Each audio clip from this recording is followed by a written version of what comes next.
En la Tierra hay lugares que parecen haber sido arrancados parcialmente de un ecosistema de otro planeta, donde la naturaleza tiene un aspecto absolutamente único. Y estos milagros no son casos aislados en su manifestación. En esta selección se han reunido algunas de las creaciones naturales más asombrosas, capaces de maravillar la imaginación humana. Disfruten la vista.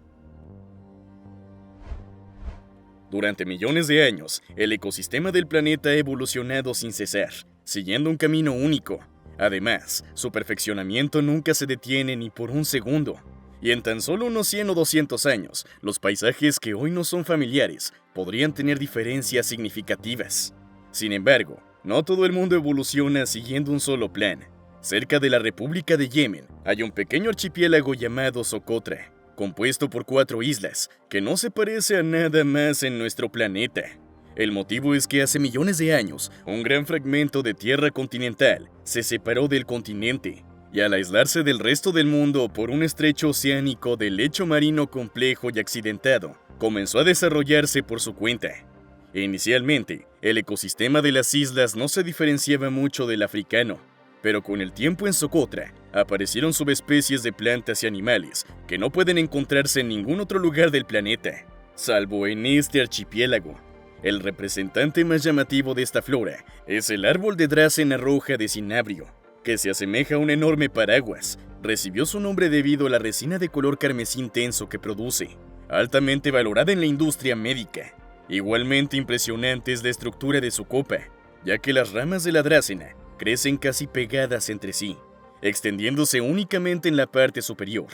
Además de estos árboles inusuales, las islas cuentan con subespecies únicas de aloe y la rosa del desierto, también conocida como árbol botella, que florece profusamente con racimos rosados en diversos tonos. También en la isla se pueden encontrar especies únicas de aves, reptiles e insectos, que en tiempos antiguos quedaron atrapadas en la isla, junto con la flora local, y comenzaron a evolucionar de manera diferente a sus parientes en otros lugares. Los tesoros marinos de Socotra no son menos sorprendentes, ya que los habitantes locales pueden obtener fácilmente rarezas como perlas negras y ámbar gris. La historia del archipiélago es muy interesante, pues sus raros recursos naturales han atraído la atención de poderosos gobernantes desde tiempos antiguos, comenzando con las ambiciones de los soberanos de Hadramaut y Alejandro Magno, hasta las actuales pretensiones de los separatistas. En la actualidad, el territorio de Socotra, al igual que sus escasos habitantes, pertenece a la República de Yemen. La fuerza destructiva del agua no solo se manifiesta en forma de tsunamis arrasadores, sino también como chorros de agua hirviendo que emergen desde las profundidades de la tierra, en los géiseres, en Islandia. Estos fenómenos pueden encontrarse en el valle de Haukadalur, donde hay una gran concentración de géiseres. De hecho, el nombre de este fenómeno natural proviene de Geysir, el gran géiser, que ha mantenido su actividad durante más de 10.000 años. En esencia, los géiseres son fuentes termales que se forman en las últimas etapas del vulcanismo. Consisten en un sistema subterráneo de canales que acumulan agua, y cuando la presión interna hace que las capas superiores hiervan, se produce la erupción. Se diferencian en géiseres regulares e irregulares. En el valle de Haukadalur se pueden encontrar ambos tipos. Por ejemplo, Geysir es considerado irregular, ya que sus erupciones ocurren una vez cada varios años. En cambio, otro gran geyser del valle, llamado Strokur, es regular y entra en erupción aproximadamente cada 5 minutos. Además de estas dos grandes fuentes, Haukadalur también cuenta con géiseres más pequeños, numerosas fuentes termales y la espectacular cascada Golfos, desde donde se puede disfrutar de una vista impresionante. Llegar a este lugar es bastante sencillo, ya que el valle se encuentra a aproximadamente 100 kilómetros de Reykjavik, la capital de Islandia, y forma parte del Círculo Dorado del país, un itinerario turístico imprescindible para quienes visitan la isla. Las tierras del planeta Tierra están bastante bien exploradas en la actualidad, pero aún quedan lugares donde el ser humano no ha logrado descifrar todos los misterios. Uno de estos lugares es la Antártida, donde realizar investigaciones en condiciones de temperaturas extremadamente frías es un desafío para la humanidad. Sin embargo, la exploración de estas tierras heladas comenzó hace casi 2 siglos, cuando el capitán James Ross visitó la Antártida. Este marino descubrió en las tierras más australes del planeta una isla hasta entonces desconocida, a la que dio su nombre, y un volcán activo en este territorio fue llamado Erebus, en honor a su barco. Este volcán tiene una altura de 3.794 metros, lo que lo convierte en el segundo punto más alto del Polo Sur, después del Monte Vinson. Además de Erebus, en la isla hay otros 3 volcanes inactivos, Terror, Bird y Terranova, pero solo él ha permanecido activo durante 1.300.000 años, aunque con notables pausas entre erupciones. En la cima de la montaña hay un lago de lava perpetuo, que hasta el día de hoy sigue entonando el antiguo canto del hielo y el fuego. Sin embargo, lo más fascinante del volcán son las torres de hielo que ha construido a su alrededor, bordeando el cráter por todo su perímetro. Estas estructuras fueron creadas por el vapor caliente que emana desde las profundidades de la Tierra, y que al entrar en contacto con el aire helado, se solidifica, formando pilares huecos en su interior. A lo largo del tiempo, estas torres se van cubriendo con nuevas capas de hielo y continúan creciendo en altura, llegando a superar los 20 metros. Cuando los investigadores descubrieron este fenómeno natural, comenzaron a especular sobre la posibilidad de estructuras similares en otros planetas, como Marte y las lunas de Saturno y Júpiter, especialmente Europa. Sin embargo, la historia de Erebus también ha tenido momentos trágicos, como el accidente aéreo en el que un avión se estrelló contra la cima del volcán, causando la muerte de más de 250 personas a bordo. Esta catástrofe ocurrió en el año 1977, en un vuelo neozelandés que transportaba pasajeros a través de la Antártida, desde Auckland, Nueva Zelanda. Tras este incidente, se prohibieron los vuelos comerciales sobre el volcán. Las personas siempre se han sentido atraídas por las cumbres inalcanzables, y cuanto más peligrosas parecen, más interés despiertan. Por eso no es sorprendente que el Monte Thor, ubicado en el Parque Nacional Auyuittuq, en la isla de Baffin, más allá del Círculo Polar Ártico en Canadá, se haya convertido en una leyenda entre los alpinistas. La razón es que, aunque el pico Thor no ostenta cifras récord en cuanto a altitud en comparación con otras montañas, con tan solo 1.675 metros sobre el nivel del mar, posee el mayor acantilado vertical del planeta. 1.250 metros de altura con un ángulo de inclinación de 105 grados. Vista desde una distancia considerable, la montaña parece como si un gigante hubiera cortado intencionalmente su cima, dejando un corte prácticamente perfecto con su herramienta colosal. La antigüedad del granito que compone el pico Thor varía entre 570 millones y 3.500 millones de años, lo que permite considerarla una de las montañas más antiguas de nuestro planeta. Durante su formación, la montaña experimentó múltiples transformaciones y procesos de erosión, lo que explica las variaciones significativas en la estimación de su edad. La primera ascensión registrada a esta cumbre tuvo lugar en el año 1965, cuando Donald Morton y el Lyman Spitzer lograron conquistarla en nombre del Club Alpino de Canadá. Desde entonces, muchas otras expediciones han intentado escalar el Monte Thor, aunque no todas han tenido éxito. Actualmente, escalar el Thor se ha convertido en un desafío para los alpinistas que buscan poner a prueba sus habilidades. Afortunadamente, ahora hay varias estaciones a lo largo de la ladera con refugios de emergencia y barreras contra el viento que facilitan la escalada. Además de los alpinistas, los planeadores se han convertido en visitantes frecuentes de la montaña, ya que adoran lanzarse en vuelo libre desde la cima de su acantilado vertical. El Parque Nacional de Auyuittuq también alberga numerosos lagos, glaciares y un paso montañoso que se extiende por más de 100 kilómetros, cuya elevación más alta pertenece al Monte Odin.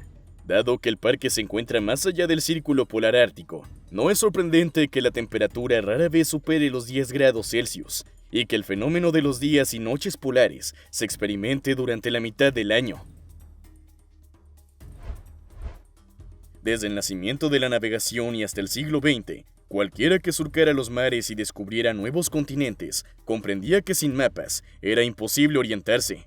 Sí, en comparación con las tecnologías modernas, que permiten conocer con un solo clic el relieve exacto de las costas e islas en mar abierto, nuestros antepasados no podían presumir de tal precisión, pero tampoco al punto de marcar en los mapas, durante más de 3 siglos, una isla inexistente, Bermeja, Bermea o Bermeja es el nombre de este pedazo de tierra al que nos referimos. Esta isla fantasmal apareció en los mapas de los cartógrafos españoles durante más de 300 años, hasta que en el año 1990 su existencia fue puesta en duda. Y qué coincidencia que precisamente en ese periodo, en la supuesta ubicación de la isla, se descubriera un yacimiento petrolífero llamado Ojos de Doña, que se traduce como agujero de rosquilla. El simple hecho de que Bermeja existiera ponía en duda las pretensiones de los Estados Unidos sobre los yacimientos petrolíferos de la región, ya que la isla pertenecía formalmente a México, al encontrarse en sus aguas territoriales cerca de la península de Yucatán. Sin embargo, a pesar de los más de 300 años de evidencia histórica en los mapas, actualmente la isla no está ni sobre el agua ni bajo ella, ni siquiera quedó un banco de arena, que en teoría debería haber permanecido en el fondo del mar. Todo parece indicar que la isla fue deliberadamente borrada de la faz de la tierra, y las autoridades mexicanas acusaron abiertamente a los Estados Unidos de su desaparición. Por su parte, los estadounidenses argumentaban que los mapas antiguos a menudo tenían muchos errores e imprecisiones, pero que todos sin excepción estuvieran equivocados resultaba sumamente sospechoso. Incluso las generaciones mayores de mexicanos que viven en la península de Yucatán afirmaban que hasta hace poco Bermeja estaba en su lugar. Lo más probable es que la isla haya sido víctima de las ambiciones políticas de los Estados Unidos, aunque las autoridades difícilmente lo admitirán. Según descripciones históricas, Bermeja recibió su nombre por su apariencia, ya que en español esta palabra significa rojizo. La isla era descrita como un pequeño pedazo de tierra de 80 kilómetros cuadrados, compuesto principalmente de rocas rojizas, con escasa o nula vegetación. En nuestro planeta, el agua es la fuente de vida, y la meseta de arcilla, Dead Blade, en Namibia, es la mejor prueba de ello. Este sitio se encuentra en la parte central del desierto de Namib, dentro del Parque Nacional Namib-Naukluft.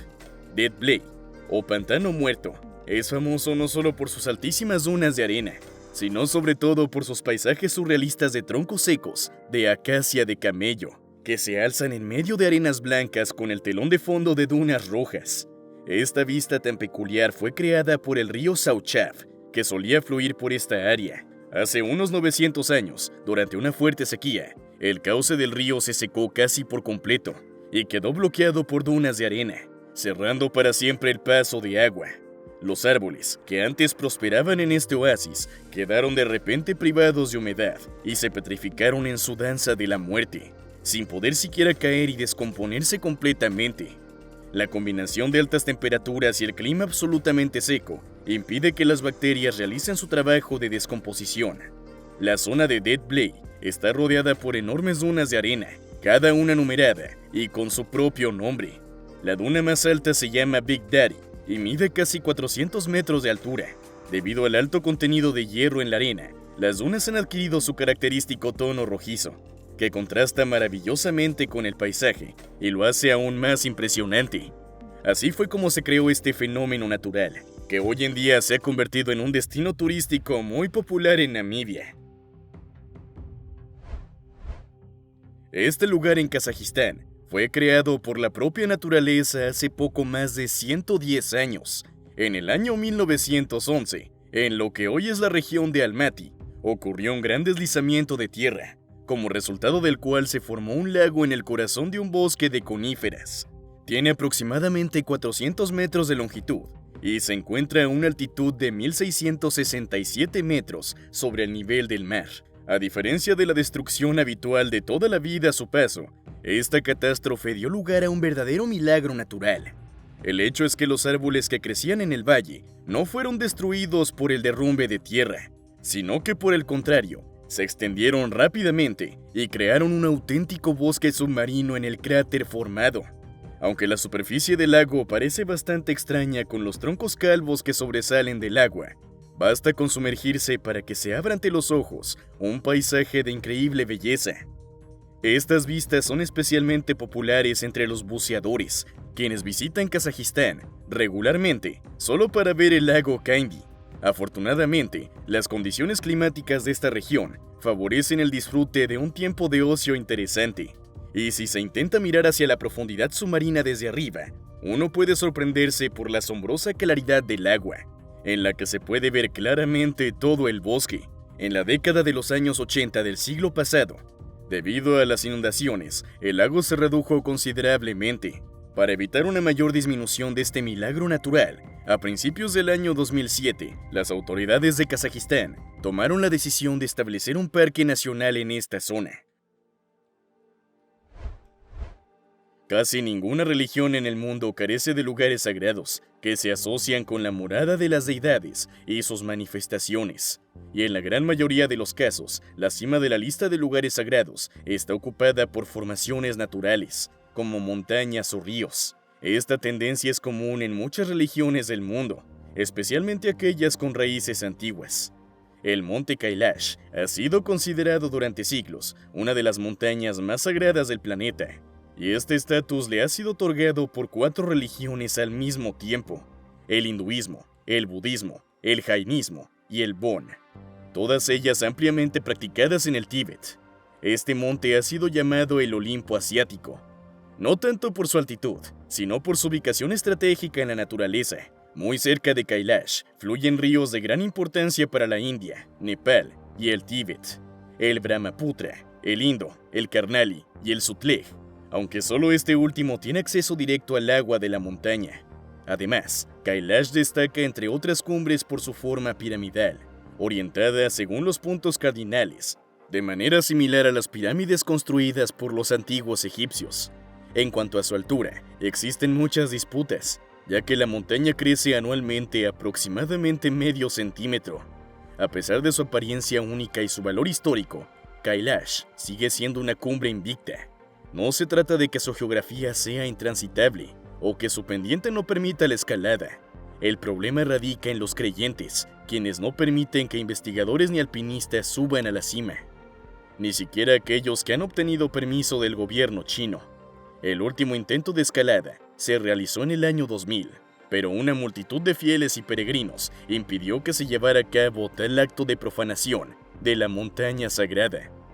Por lo tanto, los científicos no tienen más remedio que estudiar Kailash desde lejos, utilizando tecnologías modernas. No solo las montañas cuyas cumbres atraviesan las nubes pueden asombrar a las personas. Algunas cadenas montañosas, aunque tienen alturas relativamente modestas, también logran impresionar a los turistas gracias a sus paisajes únicos. Un ejemplo de esto es el Parque Geológico Nacional Shangye-Danxia, ubicado en la provincia de Gansu, en China. Este territorio abarca una vasta superficie de 510 kilómetros cuadrados y está completamente cubierto de cordilleras de diferentes alturas, cuyas laderas están decoradas con una asombrosa variedad de colores. Este efecto se debe a la presencia de arenisca sedimentaria y conglomerados con abundantes inclusiones de otros minerales, los cuales a lo largo de millones de años han sido sometidos a procesos de erosión y oxidación. Esta región también ha experimentado movimientos constantes de placas tectónicas que han transformado continuamente el paisaje local. Durante mucho tiempo, la exploración de la zona fue difícil debido al inaccesible del terreno montañoso, pero estas dificultades no impidieron que las generaciones pasadas construyeran templos sagrados en el área, los cuales aún se conservan. Además, en el parque geológico se pueden encontrar formaciones rocosas inusuales, con formas que recuerdan a los órganos reproductivos humanos. También se han descubierto restos humanos en las montañas, con una antigüedad de más de 30.000 años. La mejor manera de llegar a Shangye-Danxia es desde la ciudad de Shangye, desde donde salen regularmente rutas turísticas hacia los puntos más pintorescos del parque. Sin embargo, hay que estar preparados para competir con otros turistas por el mejor ángulo para las fotografías. En Sudamérica, en la frontera de 3 países, se encuentra el monte Roraima. Su ubicación lo divide entre Brasil, Venezuela y Guyana, estando territorialmente presente en cada uno de estos estados. La montaña tiene una superficie de 34 kilómetros cuadrados y una altura de 2.723 metros sobre el nivel del mar. Lo más notable de ella es su forma plana, como si un gigante hubiera cortado su cima de un solo golpe. Roraima se formó hace aproximadamente 2.000 millones de años, ya que su composición geológica indica que pertenece al periodo precámbrico.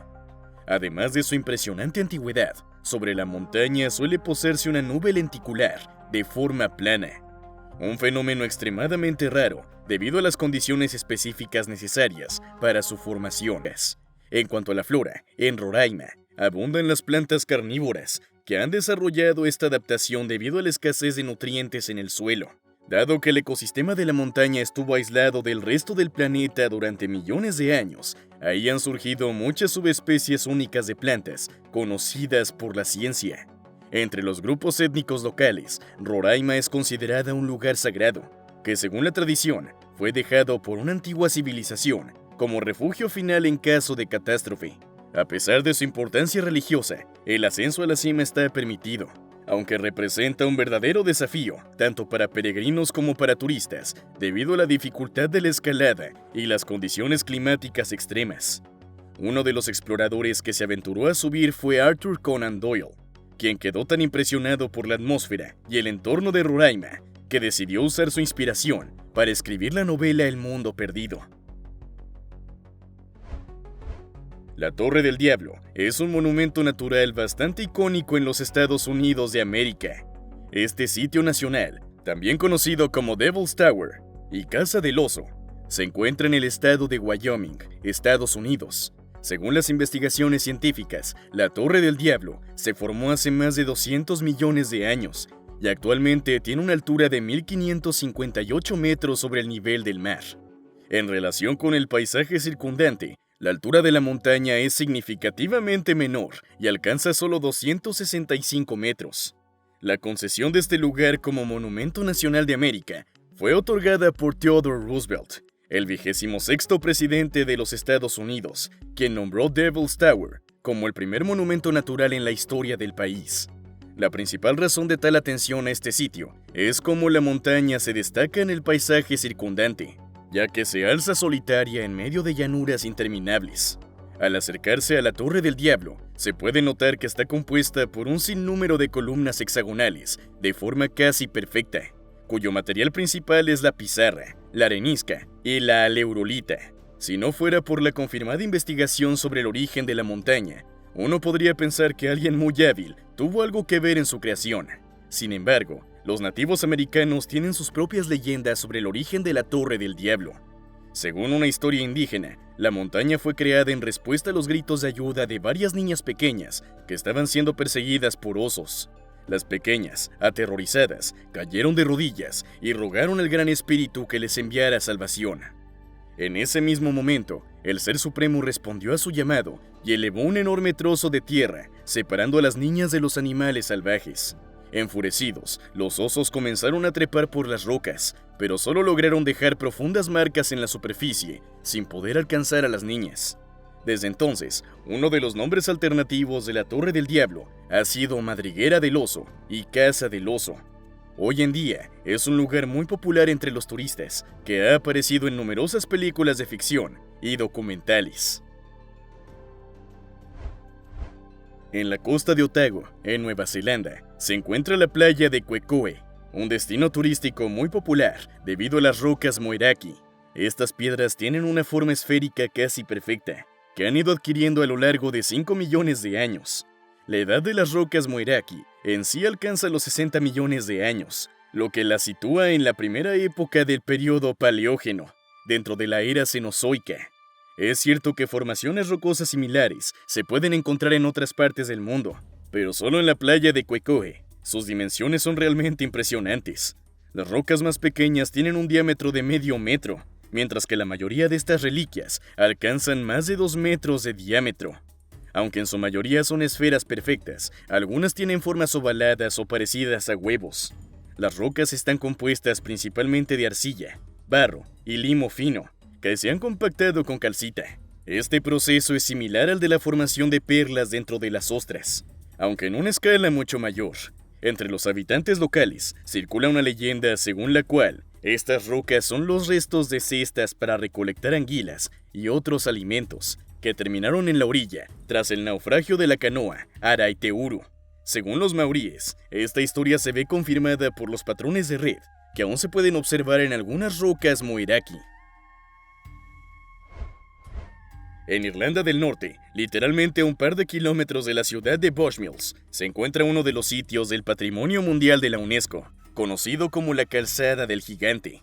Esta formación natural de más de 40.000 columnas de basalto y andesita se extiende directamente hacia el mar, formando un camino de piedra creado naturalmente. Su aparición se debe a la erupción de un volcán submarino que ocurrió hace varios millones de años, cuya lava, al enfriarse, formó estas columnas de geometría perfecta. Aunque la mayoría tienen forma hexagonal, también se pueden encontrar pilares con 4, 5, 7 y 8 lados. La altura de las columnas varía, y la más grande alcanza los 12 metros de altura. Este tesoro natural está ligado a una leyenda local irlandesa, según la cual el puente de piedra fue construido por el legendario héroe celta, Finn McCool. Este guerrero deseaba enfrentarse a su antiguo enemigo, el cíclope Benandonner, pero no quería cruzar el estrecho a nado. En su lugar, Finn decidió clavar pilares de piedra en el fondo del mar, y así comenzó a construir el puente. Cuando estuvo listo, el héroe sintió cansancio y se quedó dormido, pero Benandonner, al notar la nueva estructura, cruzó el mar por su cuenta y puso pie en la tierra de su enemigo. La esposa de Finn, Unag, decidió lidiar con el adversario mediante astucia. Disfrazó a su esposo de bebé y lo presentó como su hijo. Además, preparó tortas con trozos de hierro en su interior y comenzó a ofrecérselas al cíclope, haciéndole romper los dientes al morderlas. Al mismo tiempo, alimentó a su marido dormido con las mismas tortas, pero sin el relleno metálico. Al ver cómo aquel enorme bebé devoraba con facilidad un alimento tan duro, Benandonner sintió miedo, imaginando el tamaño y la fuerza que debía tener el padre de semejante criatura. El gigante huyó apresuradamente por el puente, destruyéndolo a su paso.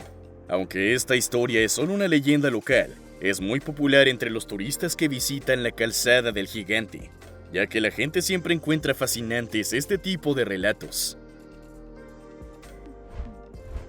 El término 12 apóstoles no solo está relacionado con relatos bíblicos, sino también con un sitio real en el sur de Australia, en el estado de Victoria. Los 12 apóstoles son formaciones rocosas que se encuentran cerca de la costa continental, dentro del Parque Nacional Port Campbell. Estos gigantes de piedra se formaron en el Mioceno, hace aproximadamente 15 millones de años. Originalmente, los 12 apóstoles eran parte del continente, pero debido a la constante acción de las olas oceánicas y la erosión, la roca caliza fue desgastándose y transformándose continuamente. Primero, en el lugar se formó una red de cuevas, que con el tiempo comenzaron a colapsar, dejando arcos de piedra. Posteriormente, incluso estos arcos se derrumbaron en el agua, dejando solo las columnas más resistentes, de las cuales actualmente quedan 8.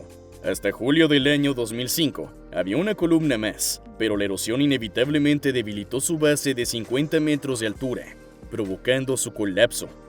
Estos cambios geológicos continuarán en el área, ya que los acantilados cercanos también están compuestos de roca caliza. Hasta el siglo XX, este sitio tenía un nombre completamente diferente, La Cerda y sus lechones, pero posteriormente, para atraer más turistas, se decidió rebautizarlo como 12 apóstoles, en referencia a los relatos bíblicos.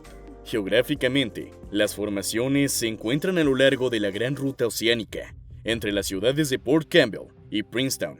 Después de que los 12 apóstoles se convirtieran en un destino turístico popular, se construyó un centro de visitantes cerca de la costa y se introdujo el servicio de vuelos en helicóptero para mostrar la atracción desde la mejor perspectiva.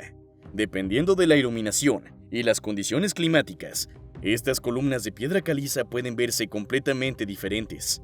Bajo la luz del atardecer, brillan con un resplandor dorado, mientras que en días nublados se envuelven en una neblina, convirtiéndose en un fenómeno natural místico. Tal vez este lugar sea realmente único en nuestro planeta, ya que simplemente no tiene un equivalente idéntico. ¿Has oído hablar de una isla en medio de un lago, que a su vez esté en una isla dentro de un lago? ¿En una isla en el océano? La explicación es bastante enredada, pero es la más precisa. Este pequeño islote de tierra se llama Volcan Point y se encuentra en Filipinas, dentro de la caldera de un volcán inactivo desde hace aproximadamente medio millón de años, que hoy lleva el nombre del lago Tal. El agua en el antiguo cráter es dulce, por lo que los habitantes locales la usan con frecuencia para sus necesidades diarias. En el año 2020, después de una erupción masiva, el agua del lago desapareció por completo y las orillas fueron severamente quemadas por la lava. Pero después de un par de años y varias tormentas tropicales, el paisaje volvió a su estado original. Este sitio puede considerarse, con razón, una matrioshka natural, ya que no existe nada similar en el mundo. Y con esto concluyo. Si te ha gustado este video, no olvides darle me gusta, suscribirte al canal y activar la campanita. Para mí, tu apoyo es la mejor recompensa. Gracias por tu atención. Nos vemos pronto. Adiós.